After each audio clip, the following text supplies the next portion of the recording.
everyone. It is April and today I'm going to be sharing with you my favorite books that I have read thus far this year. Now, this is not books that have come out necessarily in 2021, but books that I have read this year and have loved. I've only got 5. I narrowed this down for you guys. Watch to the end, I missed one. So let's start with a nonfiction. I think it's the only nonfiction on the list. This is Know My Name by Chanel Miller. Chanel Miller is a wonderfully, beautifully gifted writer. She was also raped by Brock Turner. He was this star athlete. I think he was a swimmer at Stanford, and she was raped by him. And this follows her story. At the beginning of the story, you learn that she decided after she was raped to keep her name private because she didn't want it out there for good reason. She explores how the media covered her story, and she explores how, internet trolls raked her through the coals without even knowing her as a person. She also explored the after effects of rape and all of the emotions that a victim can go through. I thought this was really incredibly written. I'm so proud of her for writing this because there are so many women out there who have gone through sexual assault, rape, sexual harassment, all of these various things that a lot of women, like the majority of women, go through something along those lines. And this really explores the experience, and it explores trying to find your voice and trying to amplify your own voice in a world, a misogynistic world that won't hear you. And I just thought it was such a gift to women. It also really opened my eyes to what rape is fully.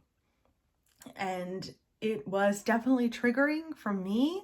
I don't know if it will be triggering for other people, most likely in some way. But at the same time, sometimes when you've gone through a hard thing, you need to know that you're not alone. And Chanel Miller will make you feel like you are not alone. Thank you, Chanel, for doing that for women. Beautiful, beautiful writer. Next is a thriller that also kind of captures the male gaze. This is Beneath the Skin by Nikki French. I love Nikki French. I have read so many of their books. This is a husband and wife duo. They wrote the Fried Klein series that I went on and on about last year so much. And this is a standalone book that follows 3 women. They're very different women. We meet them in a very hot summer, I believe in London, somewhere in England, but I'm pretty sure it's London. And they're all incredibly different, except they have one thing in common. There is someone writing to them letters and leaving it at their doorstep.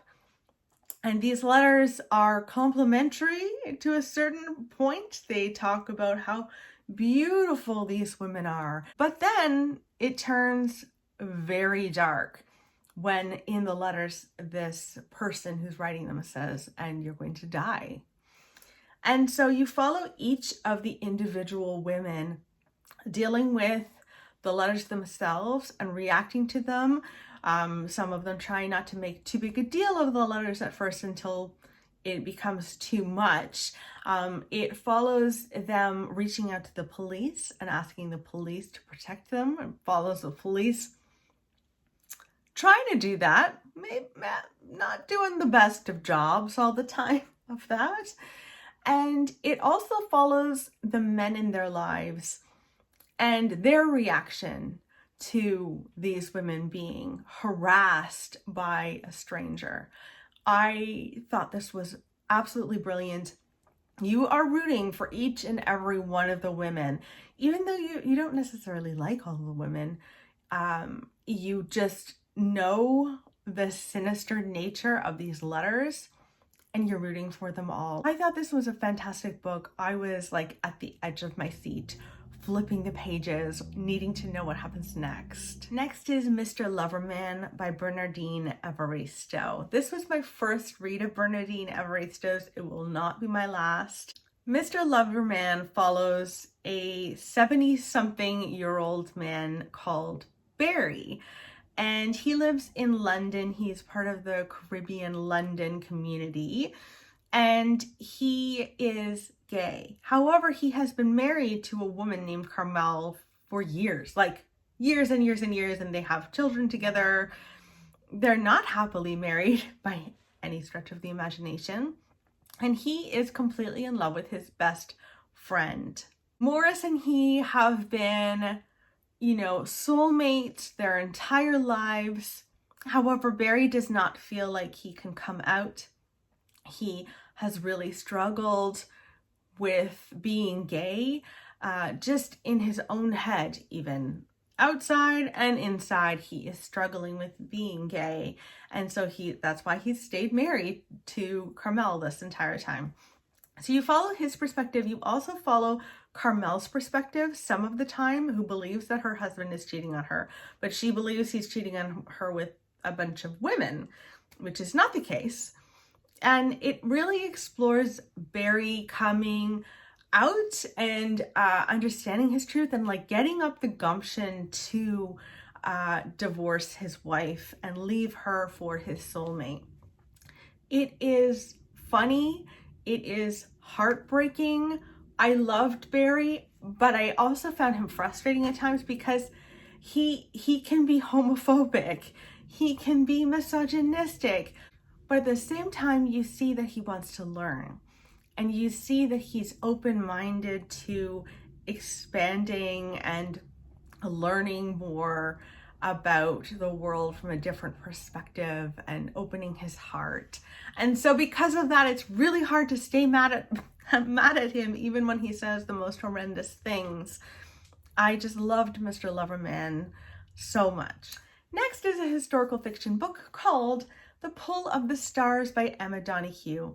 This follows Nurse Powers, and we follow her over the course of 3 days. She is a nurse in Ireland during the Spanish flu. So in 1918, we follow her for 3 days on a maternity ward. So she's taking care of women who are about to give birth or have just given birth. And all of these women, because of the nature of this flu, all of the women are very susceptible to it. That flu and that pandemic was a little bit different than our current pandemic, and it was really harmful for babies and also really harmful for pregnant women in a different way. And so we follow her trying to take care of all of these women and really doing it alone until a young woman comes in and volunteers to help her. And it's about the two of them trying to help. And what I really respected about this book so much was the level of research that Emma Donoghue did. Like, it really did feel like you were following around a nurse in 1918. 100%. Now, I'm not a nurse, so I don't know all of the things. However, we did read this for book club, my Patreon book club, and a couple of girls in the book club are nurses, and they both were really impressed by it. And the way that they actually talked to me about the book made me move this from a 4-star to a 5-star. The characters themselves, who care about so much. Oh my God, I still think about these characters months and months later. I just loved it. So yes, The Pull of the Stars, also like the most gorgeous cover ever. Yes. And last but not least is, well, I'm cheating here. I am cheating here because it's really a whole series. This is The Screaming Staircase. This is the first book in the Lockwood and Co series. And I loved this so much. I listened to them all on audio, and I so highly recommend that. The Lockwood and Co series follows a group of teenagers, like I think early teenagers, And they all work for a company called Lockwood and Co. Lockwood himself is a young man. I mean, I think he's in his teens as well. And we are living in a world where there are ghosts, like by the thousands almost. Like there are plenty and plenty of ghosts that have taken over London and have terrorized London, really. And we follow these children trying to save the day, trying to remove the ghosts from various places around London, and they take a bunch of cases on. And essentially, children are sent in to do the job because adults can't see ghosts. And so it's really up to kids to do it. And they only have like a finite period of time that they can do this job before they stop seeing ghosts themselves. And I loved this. The banter between the characters, we really follow like three main characters, including Lockwood, and their banter was wonderful. I loved the tension between characters, and honestly, it was a little bit creepy sometimes.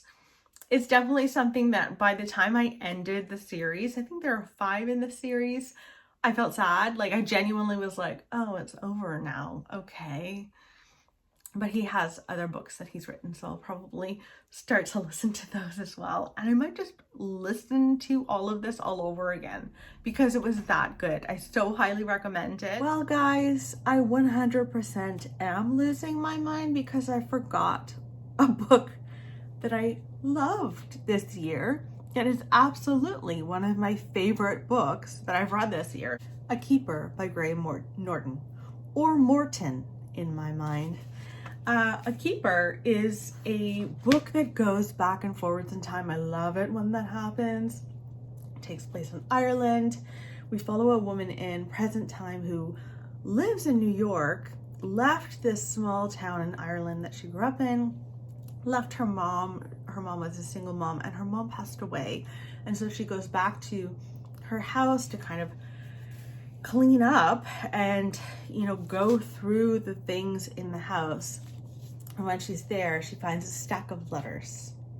I won't go into what it is that's in those letters, crucial, but it gives her a glimpse into her mom's life before she was born, as a single woman looking for love in Ireland at a time where it was like really, really important for women to get married. This was such a page turner. It reads like a thriller in a lot of ways. It's like a literary fiction thriller. Every single chapter ends on a cliffhanger and you need to know what's going to happen next. But we go back and forwards from our main character, or the daughter, and then the mother's perspective. And I was terrified for the mother a lot of the time, and I'm not going to say why, but I adored this book. I could not believe that this was written by Graham Norton. He might seem familiar because he has a BBC show called The Graham Norton Show. He's hilarious, but this really showed his more pensive side, his more serious side. I loved it. I can't wait to read all of his books because he was fantastic in this. And those are all of the books that I just adored this year, that I just know that they'll stay on my shelves forever. I just love them. I need to get the Lockwood and Co series. I need to get Mr. Loverman because I listened to both on audio. I hope that you guys are doing well. Let me know in the comments below, what was your favorite book that you've read this year so far? I'd love to know, and I will chat with you very soon.